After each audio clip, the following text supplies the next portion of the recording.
Selamat datang di media informasi dan edukasi.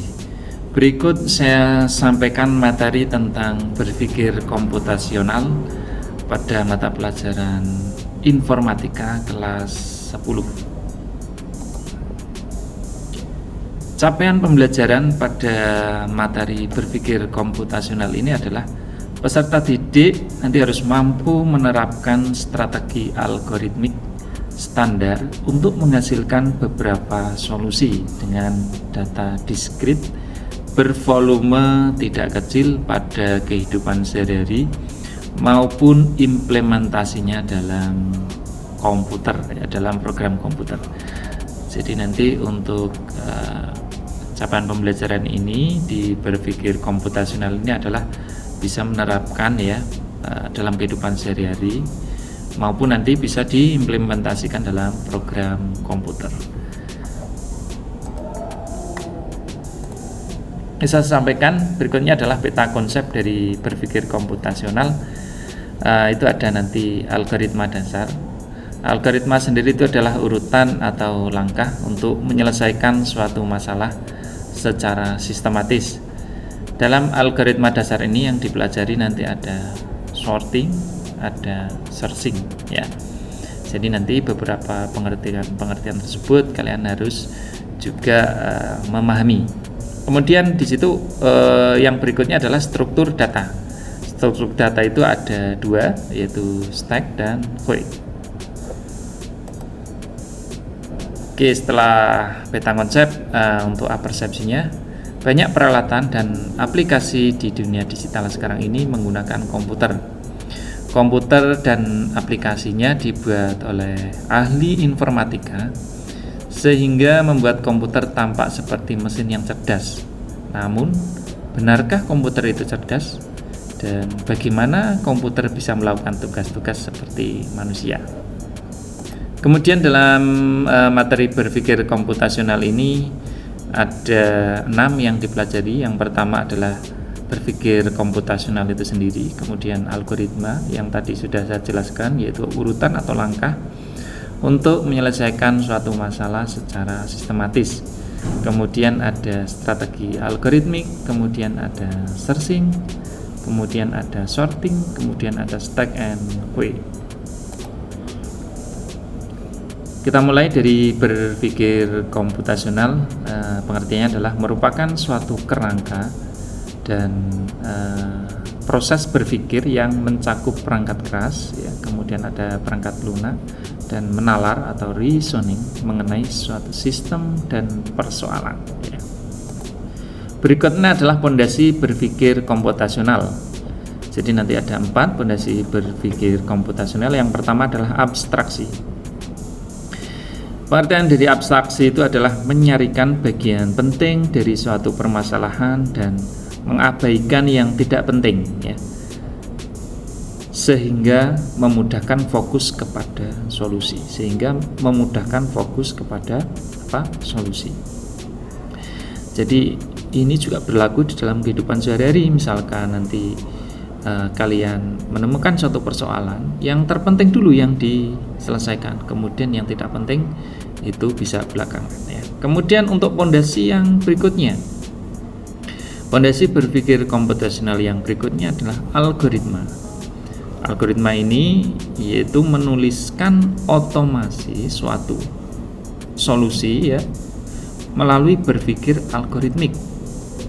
Langkah-langkah yang terurut untuk mencapai suatu tujuan atau solusi, yaitu ini dituliskan otomasi solusinya, langkah-langkahnya bagaimana, yang urut, sistematis.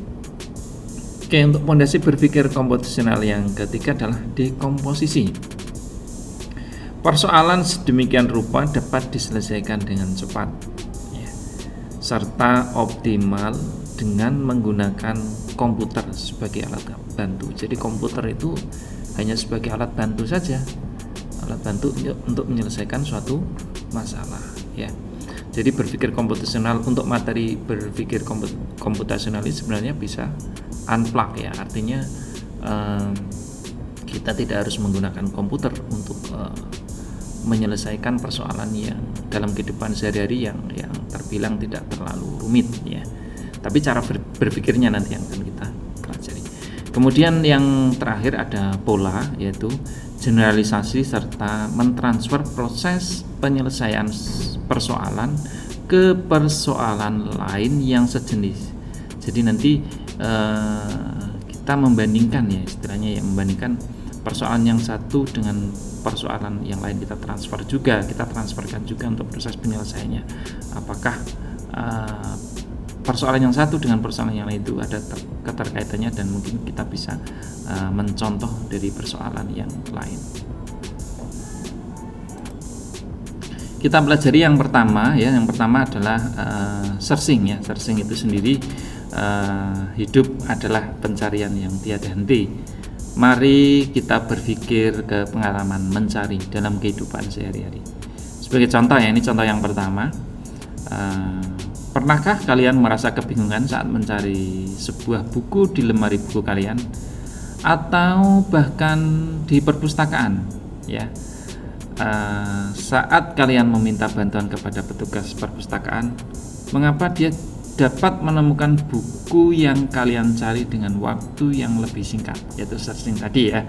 Jadi memang metode apa sih yang digunakan sehingga petugas perpustakaan itu sangat cepat sekali dalam mencari buku yang kita inginkan. Kemudian contoh yang kedua, suatu hari kalian tuh kehilangan baju seragam yang harus dipakai pada hari itu, dan kalian mencarinya. Nah, apa strategi kalian supaya baju tersebut cepat ditemukan? Strateginya apa? Nah, ini yang jelas juga digunakan untuk hari-hari berikutnya. Jadi nanti kalian juga secara sistematis dalam mencari persoalan, menyelesaikan suatu persoalan itu sangat cepat, itu ya. Kemudian untuk contoh yang ketiga, kalian mengingat sebuah potongan lirik ya, kalian mengingat sebuah potongan lirik lagu, tetapi tidak ingat judul lagu tersebut. Nah, bagaimana kalian bisa menemukan lagu tersebut dengan cepat? Nah, itu ya. Jadi kalian ingat liriknya, tapi kok judulnya tidak tahu atau lupa gitu ya. Jadi bagaimana nanti kalian bisa menemukan lagu tersebut? Oke, berikutnya adalah sorting atau pengurutan ya. Saat merapikan sesuatu, misalkan koleksi buku, kita menyusun buku tersebut dengan menggunakan suatu aturan ya. Jadi petugas perpustakaan tersebut juga menggunakan aturan, ada aturan-aturannya. Nah, itu namanya teknik sorting atau pengurutan. Misalkan jika kita memiliki koleksi buku cerita ya, kita memiliki buku cerita berseri, kemudian kemungkinan besar kita akan menyusunnya secara berurut, bisa dari volume pertama hingga volume yang terbaru. Kemudian untuk teknik sorting atau pengurutan itu ada beberapa teknik algoritma yang melakukan pengurutan. Yang pertama yaitu instruction sort, adalah salah satu algoritma yang digunakan untuk permasalahan pengurutan dalam list atau daftar objek. Instruction sort itu pengurutan sebuah list dengan cara menyisipkan ya elemen satu persatu sesuai dengan urutan besar kecilnya elemen hingga semua elemen menjadi list yang terurut. Itu adalah insertion sort ya.